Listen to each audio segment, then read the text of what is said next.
কয়দিন পর হাতে তেমন কোনো কাজ না থাকায় আলী আশরাফ দুর্গের বাইরে এসে আনমনে হাঁটতে লাগল। ঝিলের দিকে না গিয়ে সে মেঠো পথ পেরিয়ে পাশের এক গ্রামের দিকে এলো এবং বনাঞ্চলের ধার দিয়ে ধীরে ধীরে হাঁটতে লাগল। পেছনে তার সশস্ত্র দেহরক্ষী সেপাই, নিজেও সে নিরস্ত্র নয়। নিরীহ গ্রাম এলাকায় অন্য কোনো চিন্তা ভাবনা তার দিলে ছিল না। পরিবেশটা মনোরম, একদিকে খোলা মাঠ, অন্যদিকে বনানী। ঝিরঝিরে বাতাসে ছায়া ঘেরা পথ ধরে হাঁটতে আলী আশরাফ আরাম বোধ করছিল। পথটা জায়গিরদার আব্দুল লতিফের মাকানের দিকে প্রসারিত। লায়লা আক্তারের ভাই আব্দুল লতিফ। আহা বেচারি, এত বড় উচ্চ ঘরে জন্মগ্রহণ করেও সে ঘর খুঁজে পেল না। কোথায় কিভাবে কার সাথে আছে কিংবা নেই আল্লাহ মালুম। কোন এক গায়েবী আকর্ষণে আলী আশরাফ এক টানা সামনের দিকে এগিয়ে চলল। মনে তার খেয়াল এলো লায়লা আক্তারের ওই দুর্ভাগ্যের কথা তার পাষাণ্ড বাপ ভাইকে এতদিন জানানো তার উচিত ছিল। সময় করে একদিন তাকে যেতেই হবে জায়গিরদারের মকানে। নয়া জিন্দেগির নয়া স্বাদে মগ্নও যদি থেকে থাকে লায়লা আক্তার, থাকুক, তবু সংবাদটা পৌঁছানো তার উচিত ছিল। ভাবতে ভাবতে সে একটা ঝোপের পাশে এলো। একেবারে পথের উপরই ঝোপটা, অন্য কথায় ঝোপটার কোল ঘেঁষেই পথটা। সামনের দিকে পা তুলতে বিকট এক চিৎকার এলো ঝোপ থেকে, মরণ চিৎকার। আলী আশরাফ চমকে উঠে পিছন ফিরে তাকালো। ঘটনাটি লক্ষ্য করে সে হতবাক হয়ে গেল। তার অবস্থান থেকে হাত কয়েক দূরে ঝোপের মধ্যে ঝাঁপি হাতে এক সাঁপড়িয়া এখনই এক বিষাক্ত তীরবিদ্ধ হয়ে মরণ চিৎকার দিয়ে মাটিতে পড়ে গেছে। তার ঝাঁপির দিক থেকে এক বিশাল আকারের কালসাপ সরসর করে রাস্তার উপর এসে গেছে। আলী আশরাফ তার তলোয়ারের এক কোপে সাপটাকে কেটে ফেলল। কি তার করণীয় স্থির করার আগে সাঁপড়িয়াটা মৃত্যুর কোলে ঢলে পড়ল। আলী আশরাফের দিলে আচমক ধারণা এলো সাপটা তার উদ্দেশ্যে ছেড়ে দেয়া হয়েছিল। সাঁপড়িয়াটা তীরবিদ্ধ হয়ে চিৎকার করে না উঠলে আলী আশরাফ সামনের দিকে এগোলেই সাপের উপর পা পড়ত, আর সে সর্পদংশনে মত তার অবধারিত ছিল। ধারণা তার যাই থাকুক, সাঁপড়িয়াটা ইচ্ছে করে সাপটাকে ছেড়ে দিয়ে থাকুক আর না থাকুক, সাপটাকে ধরার জন্যেই সে ওর পেছনে লেগে থাকুক। আলী আশরাফ এটা নিশ্চিত করে বুঝল যে সাঁপড়িয়াটা তীরবিদ্ধ হওয়াতে সে আজ বেঁচে গেছে। আলী আশরাফ ভেবে হয়রান হতে লাগলো, তীরটা এভাবে কোথেকে এলো? ওই সাঁপড়িয়াটাকে তীরবিদ্ধ করে কে তাকে বাঁচালো? এই বন্ধবহীন মুলুকে কোথা থেকে এলো তার এই বান্ধব? দুর্গের মধ্যে ইতোমধ্যে তার কিছু ভক্ত পয়দা হয়েছে, তাদেরই কারো কাজ কি এটা? সেই সাথে তার খেয়াল হলো আরেক কথা, হযরত নূর কুতুবে আলম সাহেবের কথা। আল্লাহ তাআলাকে একিন দিলে ইয়াদ রেখো বেটা, তামাম মুসিবত থেকে তিনি তোমাকে হেফাজত করবেন। এ কি তবে গায়েবী কিছু? পরের দিন সে অদ্ভুত এক পত্র পেল। এক ফকির এসে দুর্গের দ্বাররক্ষীকে দিয়ে গেছে। হস্তাক্ষর হিজিবিজি, কোনো সম্বোধন না করে বা নিজের কোনো নাম ঠিকানা না দিয়ে লেখক তাকে লিখেছে, পদব্রজে আর কখনো দূরে কোথাও আসবেন না। সাঁপড়িয়ারা সাপ নিয়ে আপনার ইন্তেজারে আছে। একান্তই বেরোলে ঘোড়ায় চড়ে বেরোবেন, আর সেই সাথে খেয়াল রাখবেন আপনি শত্রুহীন নন। নিজের হেফাজতের ব্যাপারে বেখেয়াল হওয়া চলবে না। পত্রপাঠের পর আলী আশরাফের দিলে একই প্রশ্নের উদয় হল, কে গায়েবী দোস্ত? তবে কি মোহাম্মদ খাঁ? কয়দিন আগে মোহাম্মদ খান এমনই এক হুঁশিয়ারি সে পেয়েছে। এরপর আলী আশরাফ দুর্গ থেকে বেরোলে পায়ে হেঁটে আর বেশি দূরে যায় না। তার সমঝে নিতে কষ্ট হয়নি যে এখানকার কায়েমি দুশ্মনরাই পিছ নিয়েছে তার। লায়লা আক্তারের স্মরণে দিল তার একান্তই উতলা হয়ে উঠলে এখন সে বেশিরভাগই ঝিলের ধারে আসে, ওখানে চুপচাপ বসে থাকে। আরব আলীর তামাম কোশেষ ভেস্তে গেল। ঝাঁপি হাতে দুর্গের দিকে বেরিয়ে আর এক সাঁপুড়িয়া তীরবিদ্ধ হয়ে পথের মাঝেই প্রাণ দিল। এরপর আর কোনো সাঁপুড়িয়াকে আরব আলী রাজি করাতে পারল না। দিনের পর দিন কেটে যাচ্ছে, তার কামিয়াবির খোঁজ পয়গাম পাওয়ার জন্য তার বেরাদারেরা উদ্গ্রীব হয়ে পান্ডুয়ায় বসে আছে। ব্যর্থতার গ্লানি নিয়ে ফিরে গেলে সেখানে তার মাথা তুলে দাঁড়ানোর আর কোনো উপায় নেই। আব্দুল লতিফের মাকানে বসে আরব আলী আব্দুল লতিফের সাথে এ আলাপই করছিল। এমন সময় হাজির হলেন দৌলত খাঁ। এসে তিনি আরব আলীকে উদ্দেশ্য করে বললেন, তোমার উপর ক্রমে আমরা বিশ্বাস হারিয়ে ফেলেছি। এত বড়াই করে বললে সেদিন, আর আজ অবধি কিছুই করতে পারোনি। আরব আলী বেজার হয়ে বলল, কি করে পারব? পরিকল্পনা আগেই যদি ফেঁসে যায় তাহলে আমি করি কি করে? কোন সাপড়িয়া এগোলেই আলী আশরাফের লোকেরা দরাদ্দর তীর মেরে তাদের খতম করে দিচ্ছে। দৌলত খাঁ অবাক হয়ে বলল, পরিকল্পনা ফাঁস হয়ে গেছে? নইলে কি আর কাজ তুলতে এতদিন লাগে? তাহলে এক কাজ করো, একটা কায়দা ভেস্তে গেলে আর একটা নতুন কায়দা খাটাও। হাত পা গুটিয়ে নিয়ে খামোশ হয়ে বসে থাকলে তো চলবে না। আব্দুল লতিফ বলল, কোনো কায়দাই তো হাতড়ি আমরা পাচ্ছি না। আমাদের সাপুড়িয়ারা একের পর এক খুন হয়ে যাচ্ছে। স্রেফ খুন করা হলে তো আমার ঘরেও গাদা গাদা তীর আর আস্তা বলে গন্ডা গন্ডা ঘোড়া আছে, এক লহমাই মকসুদ হাসিল করা যায়। কিন্তু এটা তো অন্য ব্যাপার। দৌলত খাঁ বললেন, তাহলে ওই তীরের সাহায্য নাও। সূচের মতো সূচালো 2-3টে ফলাযুক্ত তীরের মুখে তীব্র বিষ মাখিয়ে নিয়ে কোনো অদৃশ্য স্থান থেকে আলী আশরাফের পা বা হাঁটুর উপর মারো। আঘাত করার পরই তীরটাকে সরিয়ে ফেলতে পারলে সবাই ভাববে এ মৃত্যু সর্পদংশনের মৃত্যু।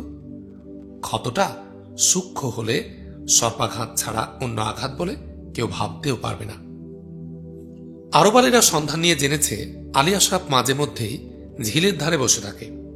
গুপ্তচর মারফত আরো সন্ধান পেয়েছে, শুক্রবার সকলের এক বেলা ছুটি থাকায় প্রতি শুক্রবারে বাদ আসর আলী আশরাফ ওখানে এসে এক দেড়াত তলে বসে এবং মাগরিবের আজান কানে না আসা পর্যন্ত ওখানে বসে থাকে।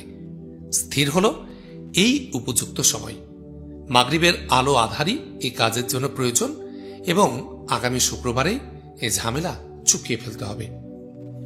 প্রচুর অর্থের লোভ দেখিয়ে ঘাতক নিয়োগের উপদেশ দিয়ে দৌলত খাঁ চলে গেলেন। গুপ্তচরের আহরিত খবর বিলকুল বিশুদ্ধ। শুক্রবার বাদ আসর আলী আশরাফ ধীরে ধীরে ওই ঝিলের পাড়ে এলো এবং বৃক্ষ তলে বসল। ঘন পল্লব বিশিষ্ট এই দেরাকটি ঝিলের পাড়ের অন্য গাছগাছালির সংলগ্ন। এই গাছগাছালির সাথে এক বিস্তীর্ণ ঝোপঝাড় মাঠের মধ্যে অনেক দূরে নেমে গেছে। ধীরে ধীরে দিবাভাগ শেষ হয়ে এলো। সোনালি থালার মতো গোধূলির সূর্যটা দেখতে দেখতে দূরবর্তী বনারণ্যের ওপারে গায়েব হয়ে গেল। মাগরিবের আজান প্রায় আসন্ন। ঠিক এই মুহূর্তে আলী আশরাফের দেহ রক্ষীটি অল্প একটু দূরে থেকে গাছের দিকে তাকিয়ে চমকে উঠল। ভয়ার্ত কণ্ঠের সঙ্গে সঙ্গে হাঁক দিল, হুজুর সরুন সরুন, শিগগির সরুন। তার মুখের কথা শেষ না হতেই আলী আশরাফের মাথার উপর বিকট এক আর্তনাদ ধ্বনিত হল। আলী আশরাফ চমকে উঠে দাঁড়াতে গাছ থেকে একটা লোক তার সামনে সশব্দে ভূপতিত হল। তার হাতে ধরা তীর ধনুক হাত থেকে খসে অল্প একটু দূরে গিয়ে পড়ল। আলী আশরাফ লক্ষ্য করল এই লোকটার পৃষ্ঠদেশেও তীর বিদ্ধ। ফলাসহ তীরের প্রায় সিকিটাই ঢুকে গেছে পিঠের মধ্যে। সঙ্গে সঙ্গে একটা ছুটন্ত অশ্বপদ শব্দ আলী আশরাফের কানে আসতেই আলী আশরাফ দোসরা দফা চমকে উঠল। পেরেশান হয়ে তৎক্ষণাৎ সেদিকে নজর দিতেই সে তাজ্জব বনে গেল। মিশকালো বস্ত্রখণ্ডে সারা দেহ আবৃত এক সাওয়ার আলো আধারের মধ্যে তীর ধনুক হাতে দ্রুত ঘোড়া হাঁকিয়ে ঝোপঝাড়ে অদৃশ্য হয়ে গেল। অতঃপর আলী আশরাফ অনুসন্ধানী নজরে চারদিকে চাইল, কিন্তু গাছে বা অন্য কোথাও আর কোনো মানুষের সন্ধান সে পেল না। ইতোমধ্যে দেহরক্ষীটি হৈ হৈ করে ছুটে এলো। সে এসে হাজির হতেই ভূপতিত ঘাতকটি শেষ নিঃশ্বাস ত্যাগ করছে। ঘাতকের ভূপতিত তীরের দিকে ইঙ্গিত করে দেহরক্ষীটি হাঁপাতে হাঁপাতে বলল, সর্বনাশ, আর একটু হলেই এই তীর আপনার পিঠে এসে বিদ্ধ। আল্লাহর অশেষ মেহেরবানি যে তার আগেই কে একজন এ ব্যাটার পিঠে তীর মেরে দিয়েছে। এক লহমার মধ্যে সবকিছু ঘটে গেল। তামাম ঘটনাই আলী আশরাফের কাছে ভেলকিবাজির চেয়ে বিস্ময়কর মনে হল। সবকিছু ছাপিয়ে তার দিলে আবার ওই একই প্রশ্ন জোরদার হয়ে উঠল, কে তাকে বাঁচানো? কে ওই অশ্বারোহী? তবে কি জহিরুদ্দিন, নাকি কোনো অলি আউলিয়া কেউ? কদিন আগে জহিরুদ্দিন এসে তার সাথে সাক্ষাৎ করে গেছে। ইতোমধ্যেই এই দুইয়ের মধ্যে দোস্তি জমে উঠেছে। তার মুসিবতের কথা শুনে জহিরুদ্দিন তাকে পুনঃ পুনঃ হুঁশিয়ারি দিয়ে গেছে, বলে গেছে তার পেছনে দুশ্মনেরা তৎপর হয়ে উঠেছে। উজির খান জাহান এবং আজম খান সাহেবেরা তার হেফাজতির ব্যাপারে দুর্ভাবনায় আছে। এমনভাবে গা এড়িয়ে চলা তার কিছুতে উচিত নয়। তার এক লহমার জন্যও বেখেয়াল হওয়া চলবে না। মোহাব্বত খাঁ অশেষ তকলিফ করে এই পয়গামী তার কাছে পাঠিয়েছেন। আলী আশরাফও ব্যাপারটা উপলব্ধি করছে, কিন্তু সে সোচ করে পাচ্ছে না বারবার কে তাকে বাঁচাচ্ছে। হপ্তাখানেক পর সুলতান আলী আশরাফকে দরবারে তলব দিলেন। ভরা দরবারের মাঝে এসে আলী আশরাফ উর্নিশ করে দাঁড়ালে সুলতান তার দিকে এক নজরে চেয়ে হালকা কণ্ঠে বললেন, নিজের হেফাজতেই যার হরকদম বিপন্ন হয়, অন্যে আর তার কাছে কি হেফাজতে আশা করবে মিয়া? আলী আশরাফ বিনীত কণ্ঠে বলল, জনাব। সুলতান গিয়াসউদ্দিন আজম শাহ বললেন, তোমার কাজকামের খোঁজ খবরই পাচ্ছি, কিন্তু সেই সাথে খবরও পাচ্ছি যে তুমি একজন সুস্থ মানুষ নও, পুরোপুরি না হলেও অনেকখানি দিওয়ানা। নিজের জান প্রাণ সম্বন্ধে বিলকুল দিওয়ানা, বিলকুল উদাসীন। জিন্দেগির শুরুতে কোনো চোট খেয়েছ নাকি? আলী আশরাফ চমকে উঠল। এত বড় সত্যের সামনে পড়ে সে নির্বাক হয়ে গেল। সুলতান বলেই চললেন, নইলে তুমি একটা গুরুত্বপূর্ণ দুর্গের দায়িত্বশীল মুহাফিজ, তুমি কেন আওয়ারা হয়ে ঘুরবে? মেহেরবান, হাতের কাজ হালকা হলে খেলাধুলা বা অন্য কিছু করবে। নির্জন ডোবার ধারে চুপচাপ বসে থাকবে, এটা তো কোনো সুস্থতার লক্ষণ নয়।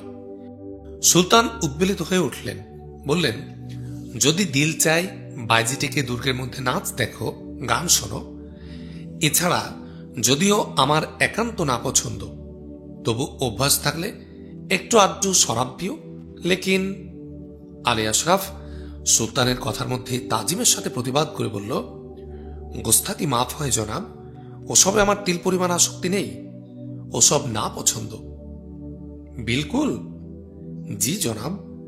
সঙ্গীত আর সাহিত্যে কিঞ্চিত আকর্ষণ থাকলেও মজ করার ব্যাপারে এ গোলাম জিন্দেগি ভর অনভ্যস্ত। সুলতানের পাশে বসা চকচকে লেবাসের এক ছিমছাম নওজোয়ান আলী আশরাফের এ কথায় খানিকটা শব্দ করেই হেসে ফেললেন। সুলতান তার দিকে তেরছা নজরে চাইলেন, পরে হালকা করে বললেন, শাহজাদা আমির আজম সাইফুদ্দিন হামজা শাহ এতে হেসে ফেললেন যে? আলী আশরাফ উদ্গ্রীব হয়ে লক্ষ্য করল, এই সেই শাহজাদা, পান্ডুয়ার ভবিষ্যৎ কর্ণধার। শাহজাদা সাইফুদ্দিন হামজা তেজের সাথে বললেন, কসুর মাফ হয় আব্বা হুজুর, বাইজির নাচ গান শরাব যে পুরুষের না পছন্দ, জেনানা মহলের খোঁজা প্রহরী হিসেবেই তাকে ভালো মানায়। কোন দুর্গের মুহাফিজ বা লড়াইয়ের জওয়ান হিসাবে সে একদম বেমানান। অর্থাৎ মজ পৌরুষের একটা অতিরিক্ত লক্ষণ।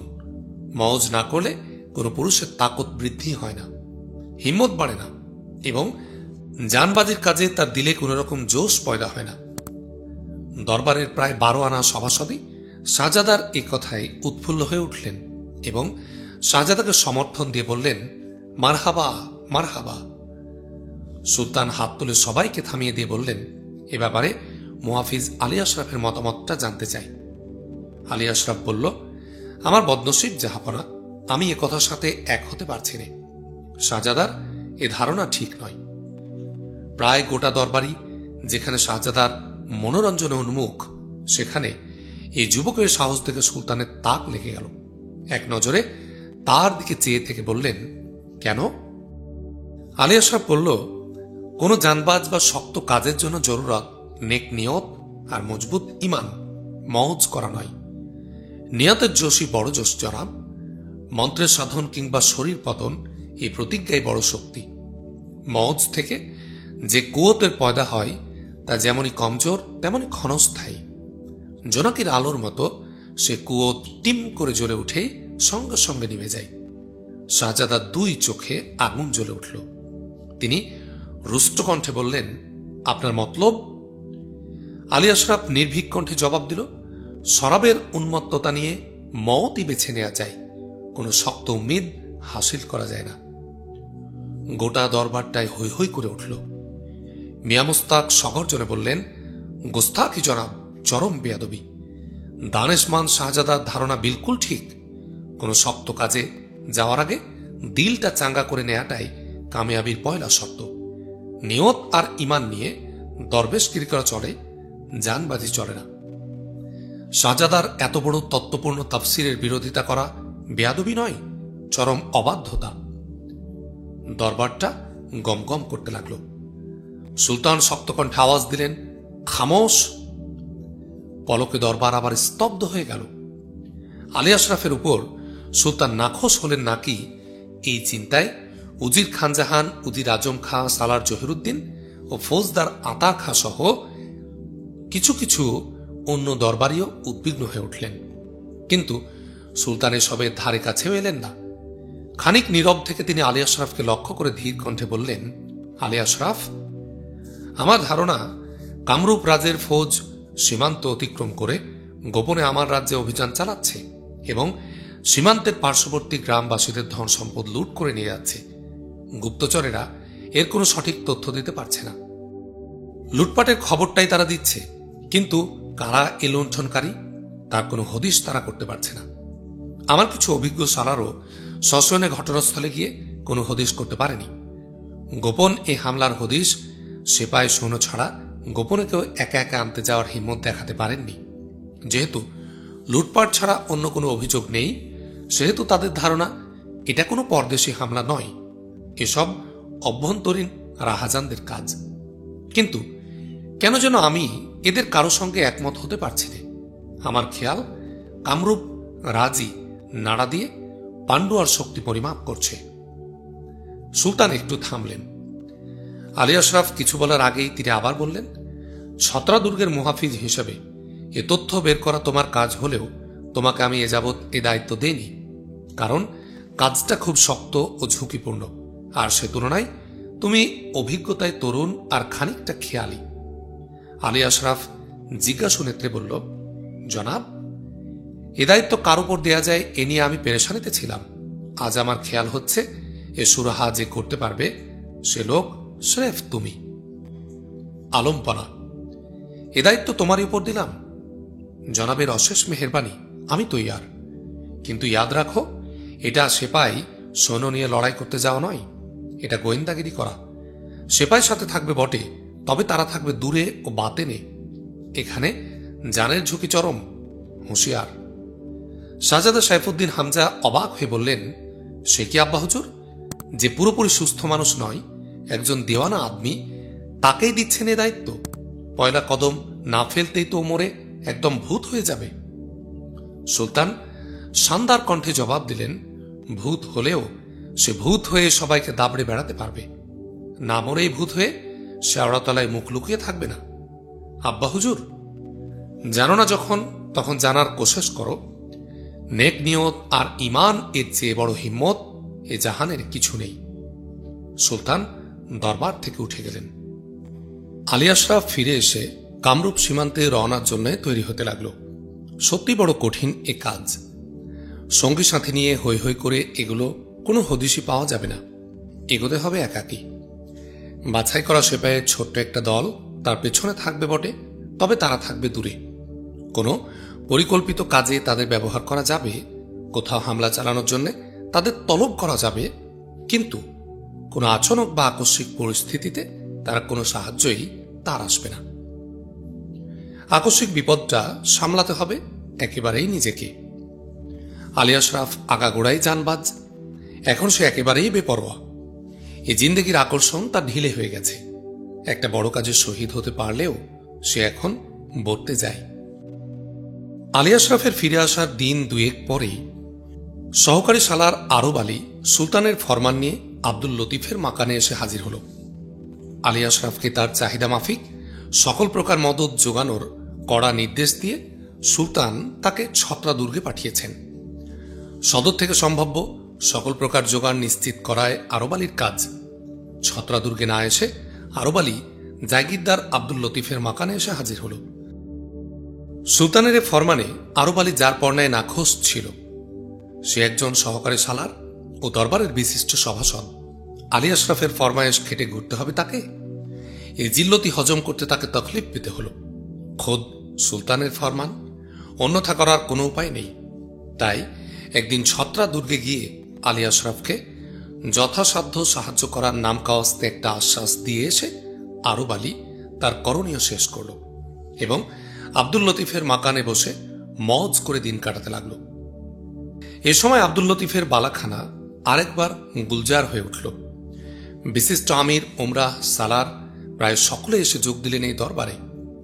দরবারের শুরুতেই আরব আলী আফসোস করে বলল, আপনারা এত সব মাথা মুরব্বী থাকতে এ দিকদারি আর কতদিন সইতে হবে আমাদের? রাজা গণেশ বললেন, কি বলতে চাও সরাসরি বলো। হাতে বেশি সময় নেই। এক এক কাজের অজুহাতে আমরা এক একজন এক এক দিকে বেরিয়ে এখানে এসে জুটেছি। ঝটপট কাজ সারতে হবে। আরব আলী বলল, সুলতানের খামখেয়ালি ক্রমেই খুব বেড়ে যাচ্ছে। উনি যা ইচ্ছে তাই হুকুম করে বসবেন, আর তাই আমাদের নীরবে পালন করতে হবে। এর প্রতিবাদ করার লোক কি কেউ এ দরবারে নেই? মিয়া মুস্তাক বললেন, ধীরে, এত অধীর হলে চলবে না। কোনো কিছু চরমে না উঠলে তার প্রতিকার সঙ্গে সঙ্গে হয় না। তোমার কি ফরিয়াদ স্পষ্ট করে বলো। আরব আলী বলল, আলী আশরাফ একটা দুর্গের মামুলি এক মুহাফিজ। হতে পারে আমার চেয়ে পদমর্যাদায় সামান্য একটু উপরে, কিন্তু তাই বলে এই জিল্লতি? সুলতান বাহাদুর ফরমান জারি করলেন, তার চাহিদা মাফিক সবকিছু নিয়ে আমাকে হামেশাই তার পেছনে ছুটতে হবে। এ কি বরদাস্ত করার মতো? রাজা গণেশ বললেন, তবু বরদাস্ত করতে হবে। অনেক কিছুই বরদাস্ত করার মতো নয়, তবু সবাই আমরা বরদাস্ত করে যাচ্ছি। ওই যে আমাদের মুরব্বী মোস্তাক সাহেব বললেন, আগে পাকতে দাও। কাঁচাতেই কামড়া কামড়ে শুরু করলে বিষাদে শুধু বাড়বে, মধুর নাগাল পাবে না। মানে সুলতানকে সুপারিশ করে ও ফরমান আমি তোমার নামে বের করে নিয়েছি। আপনি? হ্যাঁ, আমি। নইলে এ ফরমান জহিরুদ্দিন বা আতাখার কাছে যেত, তোমার কাছে আসতো না। তাতে কি? এই গোলামি করার ফরমান আমি না পেলে কি এমন লোকসান হতো আমার? রাজা গণেশ রুষ্ট হলেন। তিনি রুষ্ট কণ্ঠে বললেন, এটুকুই যদি বুঝতে, তাহলে কি আর এই বয়সে এত দৌড়াদৌড়ি করতে হয় আমাদের? উজির মিয়া মোস্তাক সাহেবের দিকে নজর দিয়ে দেখো, একেবারে জয়ীফ আদমি, এতদূর আসতে কি তকলিফটাই না করতে হয়েছে তাকে? তা মানে আলী আশরাফকে সাবার করার চরম আর চূড়ান্ত মওকা এখন আমাদের হাতের মুঠোয়। সেই স্বার্থে আমাদের কাউকে না কাউকে এখন আলী আশরাফের সংস্পর্শে যেতে হবে। দরকার হলে তোয়াজ তোষামত করেও তার আশেপাশে থাকতে হবে। আর এই কাজটা করতে হবে তোমাকেই। আমাকেই? মিয়া মোস্তাক বললেন, হ্যাঁ, তোমাকেই। সুলতানের খামখেয়ালির মোকাবেলা করতে হলে মোকাবেলার রাহা তৈরি করা সবার আগে প্রয়োজন। আর সে কারণেই আমাদের যাকে যেখানে দরকার সেখানেই তাকে লাগাতে হবে। কি সেই রাহাটা? রাহা ওই একটাই, সুলতানের এসব ভুইফোড় শক্তিগুলোকে খতম করে সুলতানকে পঙ্গু করে দেয়া। ওই তুচ্ছ একটা ফরমান পেয়ে এত যদি আত্মসম্মানে ঘা লাগে তোমার, তাহলে শাহজাদা সাইফুদ্দিন হামজার কথা একবার চিন্তা করো। কে না কে এক আলী আশরাফের পক্ষ নিয়ে ভরা দরবারে সুলতান খোদ শাহজাদাকে যেভাবে অপমানিত করলেন, তা কি বরদাস্ত করার মতো? প্রতিবাদ করার ইচ্ছে কি তার দিলে জাগেনি? তাহলে প্রতিবাদ করেননি কেন? রাহা তৈরি হয়নি বলে? এসব আগাছাগুলো অতি সত্ত্বর সাফ করার ইচ্ছে তার দিলেও জোরদার। আরব আলী এ কথায় অত্যন্ত উৎসাহী হয়ে উঠল। সে আবার প্রশ্ন করল, তার দিলেও জোরদার? জি হ্যাঁ, তার দিলেও। পিতার বিরুদ্ধে বিক্ষোভ তার দিলেও ক্রমে জমাট বেঁধে উঠছে। পেকে গেলে বেঁকে বসবেন তিনিও। এসব এখন অপ্রাসঙ্গিক আলোচনা। রাজা গণেশ অধৈর্য হয়ে বললেন, উজির সাহেব কিন্তু আমাদের সময় সম্পর্কে বেখেয়াল হয়ে যাচ্ছেন। ওসব কথা থাক, এখন কাজের কথায় আসুন। মিয়া মোস্তাক শর্মিন্দা হয়ে থেমে গেলেন। আরব আলীকে লক্ষ্য করে রাজা গণেশ বললেন, আলী আশরাফকে খতম করার ব্যাপারে এবারে অগ্রণী ভূমিকা তোমাকেই নিতে হবে, কারণ এই এলাকার পথঘাট সবার চেয়ে তোমারই বেশি জানা। আরব আলী ক্ষুব্ধ কণ্ঠে বলল, ভূমিকা নিতে তো আপত্তি আমার নেই, কিন্তু ভূমিকা নিয়ে করব কি? পরিকল্পনা আগেই যদি ফাঁস হয়ে যায়, তাহলে কামিয়াব হব কি করে? সালার দৌলত খাঁ এতক্ষণ চুপচাপই ছিলেন। এবার তিনি সোচ্চার হয়ে উঠলেন, বললেন, এ ব্যাপারটা সত্যি আরো ভেবে দেখা দরকার। গোপন কথা বারবার ফাঁস হচ্ছে কি করে? জায়গিরদার আব্দুল লতিফ সাহেব এ ব্যাপারে কতটুকু সতর্কতা অবলম্বন করেছেন? তার মাকানেই পরিকল্পনা তৈরি হয়। কথাগুলো বাইরে যায় কি করে? আব্দুল লতিফের সম্মানে যাররা ঘা লাগল। সে বেজার কণ্ঠে বলল, আমরা ছাড়া আজ পর্যন্ত একজন লোকও এই দরবারের আশপাশে আসেনি। কোন নকর নফরদের আমি এর ধারে কাছে ঘেঁচতে দেইনি। তবেও সব ফাঁস হচ্ছে কি করে? সে জবাব আমার দেওয়া সম্ভব নয়। আমার রক্ষী প্রহরীর কয়েকজনকে আমি এ কারণে ইতোমধ্যে পরিবর্তনও করেছি। বাড়ির বাইরে সবাইকে সতর্ক পাহারায় বসে রেখেছি। এরপরও যদি আবার আমাদের পরিকল্পনা ফাঁস হয়, তাহলে বুঝব আমাদের মধ্যে কেউ না কেউ এই বেইমানি করছেন। সঙ্গে সঙ্গে কয়েকজন আপত্তি তুলে বললেন, আব্দুল লতিফ সাহেবের এই ধারণার বিরুদ্ধে প্রতিবাদ সহ আমরা দুঃখ প্রকাশ করছি। আমাদের সবার নসিব যেখানে একসাথে গাঁথা, সেখানে আমাদের কেউ বেইমানি করবে এমন কোনো প্রশ্নই উঠতে পারে না। রাজা গণেশ সবাইকে থামিয়ে দিলেন, বললেন, খামাখা বিতণ্ডা করে কোনো লাভ নেই। আবার যাতে এমনটি না ঘটে সে বিষয়ে আমাদের সবাইকে আরো বেশি সতর্ক থাকতে হবে। ব্যাস, ফুরিয়ে গেল। এবার কথাটা আমাকে বলতে দাও। আরব আলী নাছোড়বান্দা। বারবার অকৃতকার্য হওয়ায় তার আর আস্থা কিছুই ছিল না। সে অধৈর্য হয়ে বলল, গোস্তাকি মাফ হয় রাজা সাহেব, যত কথাই বলুন, খুন না করে খতম করার কোনো দাওয়াই আর আমাকে দেবেন না। রাজা গণেশ যার পর ন্যায় চটে গেলেন। অত্যন্ত রুষ্ট কণ্ঠে বললেন, খুন করেই খতম করতে পারবে এবার? এত উত্ত্যক্ত করলে আমি আর কিছুই বলতে চাই না। যা খুশি তোমরা করো। গোস্বা ভরে মুখ ঘুরিয়ে তিনি চুপ করে বসে রইলেন। আরব আলী এতক্ষণে ঠান্ডা হল। নিজের কসুর বুঝতে পেরে সে বারবার মাপ চাইতে লাগলো। রাজা গণেশ এতে কিছুটা নরম হয়ে এলেন বটে, কিন্তু দিল তার পুরোপুরি রোষমুক্ত হল না। তিনি নাখোশ কণ্ঠে বললেন, উজির সাহেব, এবার এদের বুঝান, আমার মন মেজাজ আর ঠিক নেই। উজির মিয়া মোস্তাক সাহেব সবাইকে উদ্দেশ্য করে বললেন, সবুর বলে তোমাদের যদি কোনো কিছু না থাকে, তাহলে এত বড় জেহাদে কামিয়াব হবে কি করে? ঠান্ডা হয়ে শোনো। আলী আশরাফ কামরূপ রাজ্যের কাছাকাছি গেলেই গোপনে তাকে ওখানে সাবার করতে হবে। সবাই জানবে গোয়েন্দাগিরির সন্ধান পেয়ে হামলাকারীরাই খতম করেছে আলী আশরাফকে। এ খুনের দায় আমাদের কারো ধারে কাছেও আসবে না। সবারই মনে ধরল কথাটা। সবাই এবার খুশিতে সোচ্চার হয়ে উঠল। আব্দুল লতিফ বলল, মারহাবা, তাই তো, এ কথাটা ভেবেই দেখিনি আমরা কেউ। গোপনে আলী আশরাফের পেছনে ফৌজ লেলিয়ে দিলেই তো অনায়াসে কাজ উদ্ধার হয়ে যায়। রাজা গণেশ মুখ খুললেন আবার, বললেন, না, তা হয় না। খানিকটা দূরে দূরে হলেও আলী আশরাফের ফৌজ ও গোপনে তার পেছনে থাকবে। পিছু নিলে অনর্থই বাড়বে, শুধু কাজ উদ্ধার হবে না। তবে আলী আশরাফ তার ফৌজ থেকে অনেকখানি আগে থাকবে। পেছনে ছুটার পরিবর্তে আগে ছুটেই মতলব হাসিল করতে হবে। আরব আলী বলল, সেটা তাহলে কিভাবে করতে হবে বুঝিয়ে বলুন। মিয়া মোস্তাক বললেন, আমি চলছি, শোনো। কামরূপ সীমান্তে পৌঁছার ক্রোশ দেড়েক আগে আমাদের যে গর্দিয়া নামে একটা নামকরা মৌজা আছে, গিয়েছ সেখানে কোনোদিন? একদিকে সারি সারি টিলা আর বন, মাঝখানে আধ ক্রোশের মতো সরু একটা পথ। এই পথ ছাড়া গর্দিয়া যাবার আর দোসরা কোনো পথ নেই।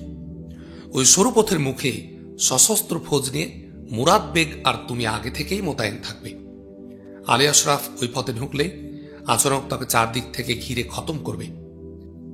আলী আশরাফের দূরবর্তী ফৌজ যখন ওখানে এসে পৌঁছবে, তখন তারা দেখবে সীমান্তের হামলাকারী দস্যুরা আলী আশরাফকে ইতোমধ্যেই খুন করে রেখে গেছে।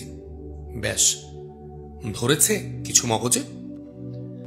আরব আলী ইতস্তত করে বলল, তা তো ধরেছে, কিন্তু একটা কথা মগজে আমার কিছুতেই আসছে না। এত দিক রেখে আলী আশরাফ কেন ওই দিকেই যাবে আর ওই রাস্তায় ঢুকবে? রাজা গণেশ বললেন, এইখানে ভূমিকাটা তোমার। হামলাকারীদের তৎপরতা ওই গড়দিয়ারেই বেশি। গোয়েন্দাগিরি করলে আলী আশরাফকে যেতেই হবে গড়দিয়ারে। তার আগ্রহটা তুমি আর একটু উস্কে দেবে মাত্র। কেমন করে? সুলতানের হুকুম আছে, ছত্রা দুর্গে থাকবে তুমি। আব্দুল লতিফের এ বালাখানায় নয়। আলী আশরাফের পাশাপাশি তোমাকে লক্ষ্য করতে হবে এই অভিযানের ব্যাপারে তার পরামর্শদাতা কারা, কোন কোন লোকের সাথে আলী আশরাফ এ নিয়ে বেশি আলাপ করছে। যে কোনো মূল্যে তাদের আগে হাত করবে তুমি, দোস্তি করবে তাদের সাথে, তাদের দ্বারাই আলী আশরাফকে গড়দিয়া যাওয়ার জন্য উৎসাহিত করবে। পথঘাট বুঝিয়ে দিয়ে পরামর্শদাতারা তাকে একটু উৎসাহ দিলেই ব্যাস, আলী আশরাফ সুরসুর করে ফাঁদের মধ্যে ঢুকে যাবে। আরব আলী এই ঘোর প্যাঁচটা না পছন্দ করল, বলল সেজন্য এত কাঠ খড় পুড়িয়ে কি লাভ? আলী আশরাফকে তোয়াজ করতে আমাকে যদি যেতেই হয়, তাহলে গড়দিয়ার যাওয়ার জন্য সে পরামর্শ আমিই তাকে দেব। রাজা গণেশ বলল, দিতে পারো, তুমি তাকে সে যুক্তি দিলে তোমার আর তাকলিফ করে ওই সরু রাস্তায় যাওয়ার কোনো প্রয়োজনই পড়বে না। কেন?